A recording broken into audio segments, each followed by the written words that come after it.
Hurmatli kitobxonlar, Koson tuman hududida joylashgan muqaddas ziyorat maskanlaridan biri G'oyibota masjidi o'zining qadimiy tarixiy va boy ma'naviy merosi bilan alohida ahamiyat kasb etadi. G'oyibota masjidi tarixi qadim moziga borib taqaladi. Buyuk sohibqiron Amir Temur hukmronligidagi Movarounnahrning turli hududlarida ulug' va avliyo anbiyolar, shayxlarga atab masjid, maqbara va tarixiy yodgorliklar qurish ishiga katta e'tibor qaratilgan. Bugungi kunda respublikamizning turli hududlarida muqaddas ziyoratgohlarga aylangan maskanlarning aksariyati aynan shu davrda bunyod etilgan. Masjid hashar yo'li bilan barpo etilgan bo'lib, uning devor qalinligi 1,5 metrni tashkil etadi. Turli davrlarda ta'mirlab borilgan ushbu muqaddas maskan 2009-yilda ham hashar yo'li bilan qayta ta'mirlanib, qadimiy o'yma, ustun va eshiklar asrab qolingan. Ziyoratgoh hududida Mansur Muhammad Hazrati G'oyibota maqbarasi joylashgan bo'lib, bu yerda otaning ramziy qabrlari mavjud. Shuningdek, Mesut va Do'stlik mahallalariga qarashli qabristonlar ham shu hududda joylashgan bo'lib, har kuni ziyoratchilar qadami uzilmaydi. Shu bilan birga buyuk sohibqiron vafotidan keyingi davrlarda ham uning ezgu an'analari davom ettirilib, ko'plab hukmdorlar tomonidan tarixiy obidalar,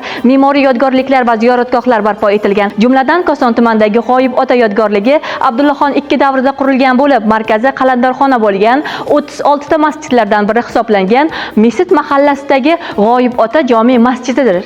Aynan shunday boy tarixiy va ma'naviy merosni keng targ'ib etish, yosh avlodning qalbida milliy qadriyatlarimizga hurmat tuyg'usini mustahkamlash maqsadida Koson tuman axborot kutubxona markazi tomonidan mazkur ziyoratgohga sayohat tashkil etildi. Sayohat davomida ishtirokchilarga yurtimizda olib borilayotgan ma'naviy ma'rifiy islohotlar, tarixiy obidalarni asrab-avaylash va ularni kelajak avlodga yetkazish borasidagi davlat siyosatining ahamiyati haqida atroflicha ma'lumotlar berildi.